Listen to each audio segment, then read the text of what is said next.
Hi friends, good evening. Welcome back to our channel simply Shirisha. ఎలా ఉన్నారండి? అందరు బాగున్నారా? నేనైతే చాలా చాలా బాగున్నాను. అండ్ మీరందరూ కూడా బాగుండాలని మనస్ఫూర్తిగా కోరుకుంటున్నాను. సో ఇంక ఇవాళ అయితే మీకు సండే వ్లాగ్ షేర్ చేస్తానండి. సండే మార్నింగ్ నుంచి ఈవినింగ్ వరకు వ్లాగ్ అయితే షేర్ చేస్తాను. ఇవాళ అయితే కొంచెం అర్లీగానే లేచాను అనమాట. అంటే ఎప్పుడు కూడా బ్రేక్ఫాస్ట్ 9:30 అట్లా అయితే అయిపోతుంది, లేట్ అయిపోతుంది. సో ఇంక ఇవాళ అర్లీగా లేస్తే కొంచెం బ్రేక్ఫాస్ట్ అర్లీగా ప్రిపేర్ చేయొచ్చులే అన్నట్లు ఇవాళ కొంచెం అర్లీగానే లేచాను అనమాట. లేచేసి బ్రష్ చేసి ఇంకా కిచెన్ అదంతా కూడా ఒకసారి క్లీన్ చేసుకున్నాను. సండే కదా, కిచెన్ అంతగా అయితే అంటే మెస్సీగా ఏముండదు, ఎందుకంటే ముందు రోజు సాటర్డే కదా. సో నైట్ టైం డిన్నర్ అంతగా ఏం ప్రిపేర్ చేయము, జస్ట్ రైస్ అట్లా కుక్ చేస్తాము. సో అందుకే అంత మెస్సీ అయితే ఏమీ అవ్వదు. సో అట్లనే ఉన్నంత వరకు కిచెన్ అంతా కూడా ఒకసారి క్లీన్ చేసేసుకొని ఇంక ఇక్కడైతే టేబుల్ క్లీన్ చేస్తున్నాను. అంటే టీవీ పెట్టాం కదా, ఆ టేబుల్ అయితే ఒకసారి క్లీన్ చేస్తున్నాను. ఇవాళ సండే కదా, పిల్లలు ఇంకా టీవీకి అతుక్కుపోతారు. ఆ టేబుల్ మీద కొంచెం డస్ట్ లాగా అనిపించింది అనమాట. సో ఇంక అందుకని చెప్పేసి ఒకసారి టేబుల్ మొత్తం కూడా ఒకసారి క్లీన్ చేశాను. మా టేబుల్ నిండా ఏంటి అంటే చాలా స్టఫ్ ఉండిపోతుందండి. వాటర్ బాటిల్స్, పిల్లలు ఆడుకొని లేదంటే గ్లాసెస్ ఇట్లా ఉంటాయి కదా, పక్కనే వాటర్ టిన్ ఉంటుంది అనమాట. ఇంకా వాటర్ వంచుకొని తాగేసి ఇంకా టేబుల్ మీద అట్లా పెట్టేస్తాము. ఈవెన్ నేనైనా కూడా అంతే. సో అందుకని చెప్పేసి దాని మీద కొంచెం స్టఫ్ ఎక్కువ ఉండిపోతుంది. ఇంకా అదంతా కూడా తీసేసి ఒకసారి మొత్తం కూడా క్లీన్ చేశాను అనమాట. ఆల్రెడీ స్టవ్ మీద అయితే జింజర్ టీ, అలాగే కుక్కర్లో ఏమో కబూలి చెన్న అయితే పెట్టాను. కర్రీ చేద్దాము బ్రేక్ఫాస్ట్లోకి అని చెప్పేసి బ్రేక్ఫాస్ట్ పూరీ చేస్తున్నాను అనమాట. ఇంకా పక్కన ఆనియన్స్, టొమాటోస్ అవి కూడా నీట్గా కడిగేసి పెట్టేసుకున్నాను అనమాట. సో అది ఇంకా ఇదిగోండి, బయట మా వాళ్ళు అయితే మంచిగా చిల్ అవుతున్నారు. మా వారేమో మొబైల్ ఏవో చూసుకుంటున్నారు. మార్నింగ్ టైం చాలా పీస్ఫుల్గా ఉంటుంది కదా, ఇంకా పిల్లలేమో ఆడుకుంటున్నారు అనమాట. వీళ్ళు మార్నింగ్ టైము బ్రష్ చేయమన్నా, బ్రేక్ఫాస్ట్ చేయమన్నా అస్సలు రారండి. అట్లీస్ట్ 1 అవర్ అయినా ఖచ్చితంగా చల్లటి గాలికి ఆడుకుంటారనమాట. సో నేను కూడా వదిలేస్తాను. అంటే ఎర్లీ మార్నింగే పిలిస్తే మళ్ళీ తినరు. ఆడి వాళ్ళకే బాగా ఆకలేస్తుందిలే, అప్పుడు వాళ్ళే మంచిగా తింటారని చెప్పేసి ఇంకా నేను కూడా వదిలేస్తాను అనమాట. సో వాళ్ళైతే ఆడుకుంటున్నారు. ఇంక ఇక్కడైతే నేను బ్రేక్ఫాస్ట్ కోసము అంటే పూరీలోకి కబూలి చెన్న కర్రీ చేద్దామని ఇంకా కర్రీ అయితే చేస్తున్నాను. సో మిక్సీ జార్లో అయితే ఒక 2 మీడియం సైజు ఆనియన్స్, 2 మీడియం కంటే కూడా చిన్నవే టొమాటోస్, అలాగే ఒక 2 ఇంచుల వరకు అల్లము, ఒక 8-9 వరకు వెల్లుల్లి గర్భాలు, కొన్ని అంటే ఒక చిన్న ముక్క పచ్చి కొబ్బరి ముక్క, అన్నీ కూడా కట్ చేసుకొని మిక్సీ జార్లో వేసి ఇదిగోండి ఇట్లా పేస్ట్ అయితే ప్రిపేర్ చేసుకున్నాను. అలాగే ఒక 3 జీడిపప్పు అట్లా కూడా వేసాను అనమాట. పచ్చి కొబ్బరి అండి వేస్తే వేయొచ్చు, లేదంటే స్కిప్ చేయొచ్చు అనమాట. పచ్చి కొబ్బరి వేయడం వల్ల కొంచెం కుర్మా లాగా వస్తుంది, టేస్ట్ కూడా చాలా బాగుంటుంది. నచ్చితే వేసుకోండి, లేదంటే స్కిప్ చేయండి. సో అది ఇంక అట్లా అయితే పేస్ట్ ప్రిపేర్ చేసుకొని పక్కన పెట్టేశాను. ఇంకా అవి చూపించాను కదా, జింజర్ టీ అనమాట, అస్సలు తాగలేదు. వాళ్ళేమో అసలు ఇంకా బ్రష్ చేయలేదు అనమాట. నాకేమో అడిగి విసుకుబుట్టి నా పని నేను చేసుకుంటానులే అని చెప్పేసి ఇంకొచ్చేసి ఇంక ఇక్కడైతే నేను కర్రీ చేసుకుంటున్నాను. ఈవెన్ నేను కూడా తాగలేదు, వాళ్ళతో తాగుదాంలే అని చెప్పేసి నేను కూడా ఇంకా అలానే ఉంచేసాను అనమాట. వాళ్ళేమో రాలేదు, పని మధ్యలో వచ్చేసి అప్పుడు అడుగుతారనమాట, అప్పుడేమో కోపం వస్తుంది. సో ఇంకా వాటిని అయితే సైడ్కి పెట్టేసి ఇంకా ఇదిగోండి ఇక్కడైతే కర్రీ కోసము ప్యాన్లో కొంచెం బటర్ వేసుకున్నాను, 1 స్పూన్ వరకు, అలాగే 1 టేబుల్ స్పూన్ వరకు ఆయిల్ కూడా వేసుకొని ఇందులో చూసారు కదా బిర్యానీ లీవ్, అలాగే ఒక 2-3 లవంగాలు, 1 ఇంచ్ దాల్చిన చెక్క, కొంచెం షాజీరా, ఒక ఇలాచీ అయితే వేసాను. వేసేసి అవి మంచిగా ఫ్రై అయిన తర్వాత అందులోనే ఒక పచ్చిమిర్చి కూడా వేసుకున్నాను. తర్వాత మనం ప్రిపేర్ చేసుకున్నాం కదా ఈ పేస్ట్, అంటే ఆనియన్ టొమాటో ప్యూరీ అయితే ప్రిపేర్ చేసుకున్నాం కదా, సో ఈ పేస్ట్ మొత్తాన్ని కూడా వేసేసి ఆయిల్లో మంచిగా ఫ్రై చేసుకోవాలన్నమాట. ఆ పచ్చి వాసన మొత్తం కూడా పోయి ఆయిల్ పైకి తేలేంత వరకు ఈ పేస్ట్ అయితే మనం బాగా ఫ్రై చేసుకోవాలి. మనకి గ్రేవీ కర్రీస్ అన్ని కూడా ఇదే ప్రాసెస్ అండి, వీటికి పెద్ద కన్ఫ్యూజన్ ఏమీ ఉండదన్నమాట. అంటే ఈ నేను చేస్తుంది అయితే కబూలి చెన్న కదా, ఇంకా రాజ్మా కర్రీ కానీ, మిల్ మేకర్ కర్రీ కానీ, mushroom curry, paneer curry, even chicken curry అయినా సరే సేమ్ ప్రాసెస్ అనమాట. వీటికి పెద్ద కన్ఫ్యూజన్ అయితే ఏమీ ఉండదు. అరే ఇది ఎలా చేయాలా, ఇది ఎలా చేయాలా అని చెప్పేసి ఒక కర్రీ ప్రాసెస్ వస్తే చాలు, అన్నీ కూడా ఇంకా ఇదే ప్రాసెస్లో అయితే చేసుకోవచ్చు అనమాట. సో అది ఇంకా అక్కడైతే నేను బాగా మిక్స్ చేసుకొని మూత పెట్టేశాను. అదైతే ఫ్రై అవుతూ ఉంది. ఇంకా ఇదిగోండి ఇప్పుడు వచ్చేసి మా వారు ఇస్తావా జింజర్ టీ అని చెప్పేసి అడిగారనమాట. గ్రీన్ టీ తాగట్లేదు, ఎందుకంటే లెమన్స్ 2 కాస్ట్లీ ఉన్నాయి కదా, ఒక చిన్న కాయ 5 రూపీస్ అంట. సో అందుకని చెప్పేసి గ్రీన్ టీ అయితే కొంచెం లెమన్ ఎక్కువ పడుతుంది. అదే జింజర్ టీ అనుకోండి, ఒక లెమన్ స్క్వీజ్ చేసుకొని మేము 4 తాగొచ్చు. అందుకని చెప్పేసి ఏదైతేనేమి ఇది కూడా డిటాక్సే కదా, సో అందుకని చెప్పేసి ఇంక ఈ మధ్య గ్రీన్ టీ అయితే స్కిప్ చేసి ఇట్లానే తాగుతున్నాం అనమాట. ఇంకా అప్పుడు వచ్చేసి అడిగితే ఇంకా మళ్ళీ ఒకసారి వేడి చేసి ఇంకా లెమన్ హనీ మొత్తం కూడా స్క్వీజ్ చేసేసి ఇంకా అట్లా కప్స్లో అయితే వేస్తున్నాను. మంచిగా పని మధ్యలో ఉన్నప్పుడు వచ్చేసి అడుగుతారనమాట. నిజంగా ఆ టైంలో వచ్చేసి అడిగితే భలే కోపం వస్తుందండి. అప్పటి వరకు అడిగి బ్రష్ చేయండి అని చెప్పేసి మొత్తుకున్నాను, అస్సలు కదలలేదనమాట. సో ఇంకా తర్వాత వచ్చేసి అప్పుడు అడిగితే ఇంక ఏం చేస్తాం, మళ్ళీ అట్లా మిక్స్ చేసేసి ఇంకా కప్స్లో అయితే వేసి ఇచ్చేసాను. ఇంకా పిల్లలకు కూడా ఇచ్చేసాను. వాళ్ళైతే తాగుతూ ఉన్నారు. నేనైతే తాగలేదు. పక్కన పెట్టేసాను అనమాట. కొంచెం వేడిగా ఉన్నాయిలే అని చెప్పేసేసి. కానీ ఇంకా ఎప్పటికో గుర్తొచ్చింది. కంప్లీట్‌గా చల్లారిన తర్వాత అలా గొంతులో పోసుకున్నాననమాట. సో, అది ఇంకా ఇదిగోండి ఇక్కడైతే ఇది కొంచెం పచ్చివాసన పోయి ఆయిల్ కూడా మంచిగా పైకి తేలుతూ ఉంది. ఈ టైంలో ఒక హాఫ్ స్పూన్ వరకు పసుపు అండ్ 1 స్పూన్ వరకు సాల్ట్, ఒక 1 స్పూన్ వరకు కారము, ఒక హాఫ్ స్పూన్ వరకు ధనియా పౌడరు, ఒక హాఫ్ స్పూన్ వరకు గరం మసాలా వేసేసి ఒకసారి ఇట్లా బాగా మిక్స్ చేసుకుంటున్నాను అనమాట. అక్క మీరు సాల్ట్, కారం ఎంత వేస్తున్నారో మెజర్మెంట్స్ కరెక్ట్‌గా చెప్పండి అని చెప్పేసి అడుగుతున్నారు. యాక్చువల్‌గా కారము మా పిల్లల కోసం అని తక్కువే వేస్తానండి. ఇంకా సాల్ట్ కూడా తక్కువే వేసుకుంటాము. ఇంట్లో వాళ్ళకి బీపీలు అట్లా ఉంటాయి కదా! సో, అందుకని చెప్పేసి మా ఇంట్లో సాల్ట్, కారం కొంచెం తక్కువే తింటాము. సో, అందుకే నేను మీ టేస్ట్‌కి తగ్గట్టు వేసుకోండి అని చెప్తున్నాను అనమాట. నేను వేసేవి చెప్పాననుకోండి మీకు అస్సలు సరిపోదనమాట. మీరు మళ్ళీ తర్వాత అడ్జస్ట్ చేసుకోవాల్సి వస్తది. సో, అందుకే మీరెలా తింటారు అనేది మీకు తెలుసు గదా! అందుకని చెప్పేసి మీ టేస్ట్‌కి తగ్గట్టు వేసుకోండి అని చెప్పేసి చెప్తున్నాననమాట. సో, అది ఇంక అక్కడైతే మనం స్పైసెస్ అన్నీ కూడా వేసాం కదా! వేసేసి ఒకసారి బాగా మిక్స్ చేసుకొని ఇంకా తర్వాత కబులి చెన కూడా వేసాను. చెన్న ఏంటి అంటే నైట్ మొత్తం కూడా నానబెట్టేసుకొని మార్నింగ్ ఒక 2, 3 టైమ్స్ బాగా వాష్ చేసుకొని కుక్కర్‌లో ఒక గ్లాస్‌కి 2 గ్లాసెస్ చొప్పున వాటర్ వేసేసి కొంచెం సాల్ట్ కూడా వేసి ఒక 3, 4 విజిల్స్ అయితే రానిచ్చాననమాట. సో, అట్లా చెన్న అయితే ఉడికిపోయింది. ఇంక ఇక్కడైతే చెన్న కూడా వాటర్‌తో సహా వేసేసి ఒకసారి బాగా మిక్స్ చేసుకొని గ్రేవీ కొంచెం థిక్ అయ్యేంత వరకు కుక్ చేసుకుంటే చాలు. మనకి ఇంకా చెన్న కర్రీ రెడీ అనమాట. సో, అది ఇంకా ఇక్కడైతే ఈలోపు నేను పూరీలు కూడా చేసుకుంటున్నానండి. కర్ర ముట్టకుండా పూరీలు అనమాట. ఎట్లా అంటే ఇదిగో పూరీ ప్రెస్‌లో చేస్తున్నాను. సో, కొంతమందికి పూరీలు ఏంటి అంటే కొన్ని హిట్ అవుతాయి, కొన్ని ఫట్ అవుతాయి. అంటే కొన్ని పొంగుతాయి, కొన్ని పొంగవు. సో, ఇట్లా పూరీ ప్రెస్‌లో గనక మీరు ట్రై చేయండి ఒకసారి పొంగని వాళ్ళైతే. ఖచ్చితంగా ప్రతి పూరీ కూడా పొంగుతదనమాట. ఇదిగోండి చూస్తున్నారు కదా! ఖచ్చితంగా ప్రతి పూరీ కూడా పొంగుతది. కానీ మనం బాల్స్ ఏంటి అంటే మరీ పెద్దవి కాకుండా చిన్నవి చిన్నవి చేసుకోవాలనమాట. అంటే మన పూరి ప్రెస్ సైజుని చూసుకొని మనం చిన్న చిన్న బాల్స్ చేసుకుంటే మనకి అంత మందంగా అయితే రాకుండా ఉంటాయి. మీడియం థిక్ ఉండేలాగా మంచిగా వస్తాయన్నమాట. బాల్ పెట్టేటప్పుడు కూడా కొంచెం పైన పెట్టి మనం ఈవెన్‌గా అన్ని సైడ్స్‌కి తిప్పుకుంటూ ప్రెస్ చేసుకున్నాం అనుకోండి మనకి పూరీలు అనేవి మంచిగా పొంగుతాయన్నమాట. సో, అది నేను మాక్సిమం పూరీలు చేయాలనుకుంటే పూరీ ప్రెస్‌లోనే చేస్తాను. ఎందుకంటే నాకు కూడా కొన్ని పూరీలు పొంగుతాయి, కొన్ని పూరీలు పొంగవనమాట. సో, అందుకని చెప్పేసి మాక్సిమం పూరీలు అయితే నేను ఇట్లా పూరీ ప్రెస్‌లోనే చేస్తాననమాట. పూరి పొంగలేదనుకోండి, అయ్యో పూరి పొంగలేదు అని చెప్పేసి ఒక డిసప్పాయింట్మెంట్ అయితే ఉంటది. అసలు పొంగితే ఎంత తృప్తిగా ఉంటదో కదా! ప్రతి పూరి కూడా మంచిగా పూరిలాగా పొంగుతాయి అనమాట. ఒకసారి పూరి ప్రెస్‌లో ట్రై చేయండి పొంగని వాళ్ళైతే. సో, అది ఇంక అట్లా నేనైతే అన్ని పూరీలు కూడా మంచిగా కాల్చుకున్నాను. ఇంక ఇక్కడైతే నా కబులి చెన్న కర్రీ కూడా రెడీ అయిపోయింది. సో, ఫైనల్‌గా ఉప్పు, కారం సరిపోయాయా లేదా అనేది ఒకసారి చెక్ చేసుకోండి. నేనైతే ఫైనల్‌గా ఇక్కడ ఒక 1 స్పూన్ వరకు నెయ్యి వేస్తున్నాననమాట. బటర్ ఉంటే బటర్ వేసుకోండి. నా దగ్గర బటరు కొత్త ప్యాక్ ఓపెన్ చేయాలి. సో, ఇప్పుడు ఎందుకులే అని చెప్పేసి నెయ్యి అందుబాటులో ఉంటే ఇంక అట్లా ఒక స్పూన్ వరకు నెయ్యి అయితే వేసాననమాట. సో, ఫైనల్‌గా కొత్తిమీర ఉంటే కొత్తిమీర కూడా వేసుకోండి.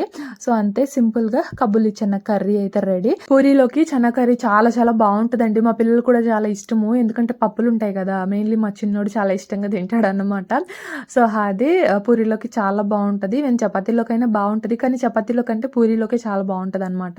సో, ఇంకా అందరూ తినేసారండి. పిల్లలు, మా వారు, మామయ్య వేడి వేడిగా ఉన్నప్పుడే ఇంక అందరికీ పెట్టేసి ఇచ్చాననమాట. ఇంకా నేను, మా అత్తయ్య ఉన్నాము. ఇంక నేను కూడా సర్వ్ చేసేసుకొని ఇంక అట్లా తినేస్తున్నాను. నేను మంచి ఫుడ్డీ అండి. నాకు ఫుడ్ క్రేవింగ్స్ కొంచెం ఎక్కువగానే ఉంటాయి. అలా అని మరీ ఓవర్‌గా అయితే ఏమి తినననమాట. ఏదైనా బాగా నచ్చింది అనుకున్నదే తిని కూడా చాలా రోజులు అవుతుంది అనుకున్నది కొంచెం గట్టిగా తింటాను తప్పిస్తే ఇంకా నార్మల్‌గానే తింటాననమాట. కాకపోతే కొంచెం ఫుడ్ క్రేవింగ్స్ వెరైటీగా తినాలి, కొత్తవి తినాలి అనిపిస్తూ ఉంటది. సో, నాకు వండి పెట్టడం కూడా చాలా ఇష్టం అనమాట. ఇప్పుడనే కాదు, ఈవెన్ చిన్నప్పటి నుంచి అంటే మరీ చిన్నప్పుడు కాదు. కొంచెం ఒక మెచ్యూరిటీ లెవెల్ వచ్చిన తర్వాత ఎప్పుడన్నా మా అమ్మకి బాగోపోయినా, మా అమ్మ ఏదన్నా పని మీద ఊరు వెళ్ళినా సరే స్కూల్‌కి వెళ్ళాలి కదా! సో, అప్పుడే చిన్న చిన్న రెసిపీస్ ట్రై చేసుకొని నా వరకు బాక్స్ కట్టేసుకొని వెళ్ళిపోయేదాన్ననమాట. సో, అట్లా స్కూల్ టైంలోనే ఏవో ఒక సింపుల్ రెసిపీస్ ఉంటాయి కదా! సో, అట్లాంటివి టొమాటో కర్రీ అని, egg curry, egg fried rice ఇట్లాంటివి ట్రై చేసేదాన్ననమాట అప్పట్లోనే. సో, అట్లాంటివి సింపుల్‌వి చేసుకొని బాక్స్ కట్టేసుకొని వెళ్ళిపోయేదాన్ని. అండ్ ఈవినింగ్ టైమ్ ఒక్కొక్కసారి హాలిడేస్ వచ్చినప్పుడు గానీ, లేదంటే స్టడీ అవర్ ఎగ్గొట్టి ఇంటికొచ్చినప్పుడు గానీ, ఏవో ఒకటి తినాలనిపిస్తూ ఉండేది. సో, ఆ టైంలో బజ్జీలు వేసుకోవడం, ఇంకా మ్యాగీ ప్యాకెట్స్ మా ఫ్రెండ్‌తో తెప్పించుకునేదాన్ననమాట. మా ఊళ్ళో ఉండేవి కాదు. మా ఫ్రెండ్‌తో తెప్పించుకొని మ్యాగీ చేసుకోవడం, బజ్జీలు వేసుకోవడం, పకోడీలు చేసుకోవడం ఇట్లాంటివైతే చిన్న చిన్న సాహసాలు చేసేదాన్ననమాట. అండ్ ఒక 3, 4 టైమ్స్ అయితే కేక్ కూడా ట్రై చేశాను. అంటే ఓన్లీ ఒక 1 పర్సన్‌కి సరిపడా క్వాంటిటీ అనమాట. మా అమ్మ వాళ్ళు ఇట్లనే పొలాలు వెళ్ళేటప్పుడు అంటే నాకసల ఎలా చేస్తారో కూడా తెలీదు. అప్పుడు మాకు ఈవెన్ స్మార్ట్ ఫోన్స్ ఇట్లా కూడా ఏమీ ఉండేవి కాదనమాట మా నాన్న వాళ్ళ దగ్గర. సో, మా ఫ్రెండ్ వాళ్ళ అమ్మ చేస్తది. సో, తను చెప్పిందనమాట. ఈ పిండితో చేస్తారు అది ఇది అని చెప్పేసి. సో, అట్లా ఒక 3, 4 టైమ్స్ అయితే ట్రై చేశాను. అంత మంచిగా అయితే ఏమి రాలేదులే కానీ, బట్ ఇక చేసుకున్నాను గదా! నా తృప్తి కోసం అయితే నేను తినేదాన్ననమాట. సో, అట్లా చిన్న చిన్నవైతే ట్రై చేసేదాన్ని. సో, అట్లా నాకు కుక్ చేయడం అంటే చాలా ఇష్టం అనమాట. సో, ఇప్పుడు గూడా కొన్ని కొన్ని ఎక్కడన్నా ఒక డిఫరెంట్ వెరైటీ చూసాను అంటే ట్రై చేస్తాను. బావుంది అంటే ఇంకా నెక్స్ట్ టైమ్ నుంచి చేసుకోవడం అని, మీకు కూడా షేర్ చేయడం అని. సో, అట్లా చేస్తానన్నమాట. సో, అదండి. సో, ఇంక అట్లా మార్నింగ్ అయితే తినేసి ఇంక తర్వాత అయితే పిల్లలు చూసారు గదా! అసలు ఇల్లులో పార్కింగ్ ఏరియానో కూడా అర్థం కావట్లేదు. సైకిల్స్ పెట్టేసేసి ఇంక అట్లా చైర్స్ కూడా పెట్టేశారనమాట. సో, ఇంక అట్లా ఆడుకున్నారు. ఇంకా తర్వాత కొంచెం నెయిల్స్ బాగా పెరిగిపోయాయి. అందుకని చెప్పేసి పిల్లలకి కట్ చేసి ఇంకా నేను కూడా అట్లా నెయిల్స్ అయితే కట్ చేసుకుంటున్నాను. సో, అది ఫ్రెండ్స్ మార్నింగ్ బ్రేక్ఫాస్ట్ అయితే అలా కంప్లీట్ చేసుకున్నాము. సో, ఇంకా పిల్లలకి కూడా నెయిల్స్ అయితే కట్ చేసి ఇంక వాళ్ళకి కూడా స్నానం అయితే చేపించేశాను. ఇంకా మా వారు పిల్లలు అయితే చికెన్ తీసుకురావడానికి అని వెళ్ళారనమాట. సో, ఇంకా నేనైతే ఇదిగోండి రైస్ అయితే ఈ లోపు వాళ్ళు వచ్చేలోపు రైస్ కడిగి పెట్టేద్దాంలే అన్నట్లు కొంచెం మట్టిగడ్డలు అట్లా ఉంటే చూస్తున్నాను అనమాట. ఇంకా బ్రేక్ఫాస్ట్ చేసిన గిన్నెలు అవన్నీ కూడా ఇంకా మా అత్తయ్య వాష్ చేశారు. ఇంకా డైరెక్ట్గా వంట పనే నాకైతే. సో, ఇంకా చికెన్ ఇవాళ సండే కదా, సో పెద్దగా స్పెషల్స్ అంటూ ఏమీ లేవు. లంచ్లోకి చికెన్ కర్రీ చేస్తున్నాను నార్మల్గా. నాకేమో కొంచెం కర్రీ కంటే కూడా ఫ్రై ఎక్కువ ఇష్టము. సో, ఫ్రై తిని చాలా రోజులు అవుతుందిలే, కొంచెం కరివేపాకు ఫ్రై లాగా చేసుకుందాము అని చెప్పేసి అనుకుంటున్నాను. సో, మరి చూడాలి. సో, మరి ఇంకా ఇది ప్రస్తుతానికైతే ఇంకా రైస్ అయితే వాష్ చేసేసి పెట్టేశాను. రైస్ ఆల్రెడీ ఉడికిపోయింది. ఇంకా పక్కనైతే అదిగోండి గ్రేవీ కర్రీ కూడా చేస్తున్నాను. ఇంక ఇక్కడైతే ఫ్రై కూడా చేస్తున్నాననమాట. ఆయిల్‌లోనే ఈ చికెన్ పీసెస్ అయితే వేసేసుకున్నాను. ఈ చికెన్ పీసెస్ నియర్లీ ఒక 400 గ్రామ్స్ వరకు అయితే ఉంటాయి. అంటే హాఫ్ కేజీకి కొంచెం తక్కువగా అయితే ఉంటాయన్నమాట. సో, చికెన్ పీసెస్ ఆయిల్‌లో వేసేసి ఇందులోనే కొంచెం పసుపు, అలాగే టేస్ట్‌కి సరిపడా సాల్ట్ కూడా వేసేసి ఒకసారి బాగా మిక్స్ చేసుకొని చికెన్ పీసెస్‌ని మంచిగా ఫ్రై చేసుకోవాలి. ఫ్రై అయితే నిజంగా ఎక్సలెంట్ అండి. చాలా చాలా బావుంటదనమాట. ఎప్పుడైనా ట్రై చేయకపోతే ఒక్కసారి ట్రై చేయండి. డెఫినెట్‌లీ మీకు చాలా బాగా నచ్చుతది. అండ్ మీకు కూడా తినాలనిపిస్తదనమాట. సో, అది నార్మల్ ఫ్రై కంటే కూడా కరివేపాకు కారంతో చేసిన ఫ్రై చాలా అంటే చాలా బావుంటది. సో, అది ఇంక అక్కడైతే ఉప్పు, ఇంకా పసుపు వేసేసాను గదా! ఒకసారి మిక్స్ చేసుకొని ఇంక వాటిల్నయితే మంచిగా ఎర్రగా ఫ్రై జేసుకోవాలి. సో, ఇంక ఇక్కడైతే ఇదిగోండి నా గ్రేవీ కర్రీ గూడా రెడీ అనమాట. సో, మా అత్తయ్య, మామయ్య మా అత్తయ్య మాక్సిమం తినటం చాలా తక్కువ non veg. So, morning Chenna curry ఉంది గదా! సో, తనైతే కర్రీతోనే తిన్నారనమాట. సో, ఇంక మామయ్య గూడా ఈ ఫ్రై కంటే ఈ పులుసు కూరలు ఇవే ఎక్కువ తింటారు. లేకపోతే ఎక్కువగా ఇంకా పచ్చళ్ళు, మామిడికాయ పచ్చడి, పండు మిర్చి పచ్చడి, ఉసిరికాయ పచ్చడి ఇట్లా ఉంటాయి గదా! సో, ఇట్లాంటివి వాళ్ళు ఎక్కువ ప్రిఫర్ చేస్తారనమాట. సో, ఇంక ఇక్కడైతే అందుకే కొంచెం కర్రీయే చేస్తున్నాను. ఇక్కడ గ్రేవీ కర్రీ అయితే అయిపోయింది. ఫైనల్‌గా కొంచెం కొత్తిమీర అయితే వేసాననమాట. ఎప్పుడు షేర్ చేసేదే గదా! అందుకే మళ్ళీ ఏమి కొత్తగా షేర్ చేయలేదు. సో, అది ఇంక అక్కడ కర్రీ అయితే అయిపోయింది. ఇంక ఇదిగోండి ఫ్రైకి కూడా పీసెస్ అయితే మంచిగా ఫ్రై అయిపోయాయనమాట. మంచిగా ఎర్రగా ఫ్రై అయ్యాయి. మంచిగా ఇట్లా ఎర్రగా ఫ్రై అయ్యాయి అనుకోండి, మనకి 2 డేస్ వరకు గూడా మంచిగా బావుంటది. ఫ్రిడ్జ్‌లో పెట్టాల్సిన అవసరం గూడా లేదనమాట. 2 డేస్ వరకు గూడా మనకి ఫ్రై చాలా అంటే చాలా బావుంటది. పీసెస్ ఎర్రగా ఫ్రై అవ్వకుండా కొంచెం తెల్లగా అట్లా ఉన్నాయనుకోండి, సో, మనకి ఇంకా కర్రీ పాడైపోతదనమాట. అంటే కొంచెం బంగల్ సాగడం అట్లా అయిపోతది.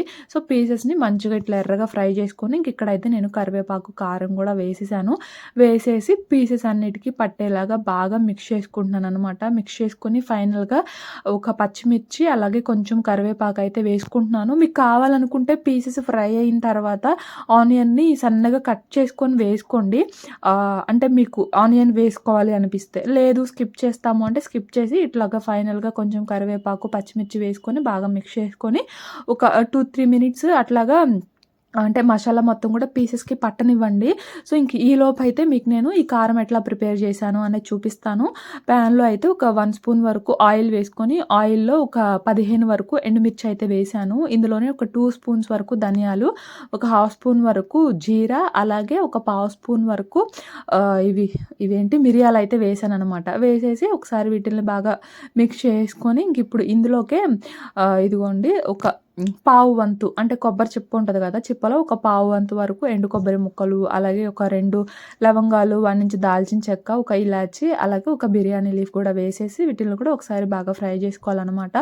ఇవన్నీ కూడా మనకి మంచిగా ఫ్రై అవ్వాలి. మంచిగా ఫ్రై అయితేనే మనకి కారం టేస్ట్ అనేది బాగుంటుందండి. ఇవన్నీ కూడా మంచిగా ఫ్రై అయిన తర్వాత ఇప్పుడు ఇందులోకి ఒక 15 నుంచి 20 రెమ్మల వరకు కరివేపాకు అయితే వేసి, కరివేపాకు కూడా కొంచెం క్రిస్పీగా అయ్యేంత వరకు ఫ్రై చేసుకోవాలన్నమాట. మా కరివేపాకు చెట్టు మొత్తం కూడా నరికేశారండి మా అమ్మాయి మొన్న. అస్సలు లేదనమాట. ఇంకా కరివేపాకే లేదు చెట్టుకి. ఇంకా చెట్టు పక్కన కింద చిన్న చిన్నగా వస్తాయి కదా చిన్న చిన్న మొక్కలు, ఇంకా ఆ మొక్కలకి లేత కరివేపాకు ఉంటే ఇంకా కరివేపాకు కోసుకొచ్చి వేసాను అనమాట. చెట్టు మొత్తం కూడా నరికేశారు, అసలు లేదు. సో అది ఇంకా అట్లా కరివేపాకు వేసేసి క్రిస్పీగా అయ్యేంత వరకు ఫ్రై చేసేసుకొని ఇంకా స్టవ్ ఆఫ్ చేసి ఇప్పుడు ఇందులోకి ఒక 1 ఇంచ్ వరకు అల్లము, అలాగే ఒక 7-8 వరకు వెల్లుల్లి గర్భాలు కూడా వేసేసి కంప్లీట్గా చల్లారిన తర్వాత టేస్ట్కి సరిపడా సాల్ట్ కూడా వేసుకోండి. నేను వేయడం మర్చిపోయాను, అందుకే ఇందాక మసాలా పైన అయితే వేసాను అనమాట. వేసేసి ఇట్లాగా మసాలా అయితే ప్రిపేర్ చేసుకొని ఇట్లా కర్రీలో వేసి మొత్తంగా బాగా టాస్ చేసుకొని ఫైనల్గా కొంచెం కొత్తిమీర వేసుకుంటే మనకి కరివేపాకు చికెన్ ఫ్రై అయితే రెడీ. ఆయిల్ కూడా మరీ తక్కువ కాకుండా కొంచెం ఎక్కువే వేసుకోండి. సో అది అసలు ఎంత బాగుంటుందంటే చాలా బాగుంటుంది. నాకు అసలు one of the most favourite fry recipe అనమాట ఈ చికెన్ ఫ్రై అయితే. సో మా వారు కూడా నేను ఇది చేశాను అనుకోండి, ఇది కానీ గార్లిక్ చికెన్ ఫ్రై కానీ చేసిన రోజు అసలు ఇక గ్రేవీ కర్రీ జోలికే వెళ్ళరు అనమాట, ఇదే వేసుకొని తింటారు. సో తనకు కూడా చాలా ఇష్టము. సో పిల్లలు అయితే ఇంకా ముక్కలు కొంచెం గట్టిగా ఉంటాయి కదా, వాళ్ళు అయితే తినరు అనమాట. వాళ్ళు గ్రేవీ కర్రీనే తింటారు, ఎందుకంటే అవే పీసెస్ కొంచెం సాఫ్ట్గా అనిపిస్తాయి వాళ్ళకి. సో అది ఇంకా అట్లా కర్రీ కూడా రెడీ, ఫ్రై కూడా రెడీ, ఇంకా రైస్ కూడా రెడీ అనమాట. ఇంకా తర్వాత కొన్ని గిన్నెలు ఉంటాయి, ఇంకా అవన్నీ కూడా వాష్ చేస్తున్నాను. ఇంకా ఫ్రై అయితే వేరొక బౌల్లో పెట్టేసి ఇంకా బాండి, అలాగే ఇంకా కొన్ని ప్లేట్స్ అట్లా ఉంటే ఇంకా అన్నీ కూడా వాష్ చేస్తున్నాను. ఎప్పటికప్పుడు వాష్ చేసుకున్నాం అనుకోండి ఒక పని అయిపోతుంది. ఆ గిన్నెలన్నీ అలానే సింక్లో ఉంచుకొని మళ్ళీ కిచెన్లోకి రావాలంటే పెద్ద తలనొప్పి, అసలు రావాలనిపించదు అనమాట గిన్నెలను చూస్తే, ఎందుకంటే మళ్ళీ తిన్న తర్వాత చాలా అవుతాయి కదా. సో అందుకని ఇంకా అందుకే అన్నీ కూడా ఒకసారి వాష్ చేసేసి ఇంక ఇక్కడైతే పిల్లలకి ఇంకా మా వారికి పెట్టేస్తున్నాను అనమాట. ఇంకా ఇద్దరికి కూడా కొంచెం గ్రేవీ కర్రీ అని కొంచెం ఫ్రై మంచి స్మెల్ వస్తుంది అనమాట. సో ఇద్దరికి కూడా వేసాను, కానీ మా వారేమో గ్రేవీ కర్రీ అసలు తినలేదు, మా పిల్లలకి వేశారు. మా పిల్లలు కూడా ఫ్రై తినలేదు, పీసెస్ కొంచెం గట్టిగా ఉంటాయి కాబట్టి ఇంకా మా వారికి వేశారు అనమాట. సో మా వారు తినరని తెలుసు, అయినా కూడా నేను కొంచెం వేశాను, అంటే అది కొంచెం ఇది కొంచెం తింటే బాగుంటుందిలే అన్నట్టు. సో అది అట్లా జరిగింది. సో ఇంకా అట్లా తినేసి కాసేపు అయితే పడుకున్నానండి. పడుకొని ఇంకా సాయంత్రం లేచాను. ఇంకా లేవగానే మా వారైతే కాఫీ అడిగారు అనమాట. తిను కాఫీ తాగుతారు, నేను ఇచ్చినప్పుడు ఇంకా మా అత్తయ్య టీ ఇస్తారు, టీ కూడా తాగుతారు అనమాట. దీనికి అంత పిచ్చి. సో ఇంకా అట్లా కాఫీ పెట్టేసుకొని తాగేస్తున్నాం అనమాట. సో మరి ఇంకా ఇదండి ఇవాల్టి వ్లాగ్, నా సండే వ్లాగ్. సో నచ్చితే కనుక ప్లీజ్ ఒక చిన్న లైక్ చేసి షేర్ చేసి కామెంట్ చేయండి. కొత్త వాళ్ళు అయితే ఛానల్ కొంచెం సబ్స్క్రైబ్ చేసుకొని సపోర్ట్ చేయండి. సో నేనైతే ఇంకో వ్లాగ్తో మళ్ళీ కలుస్తాను. అంతవరకు బాయ్ ఫ్రెండ్స్.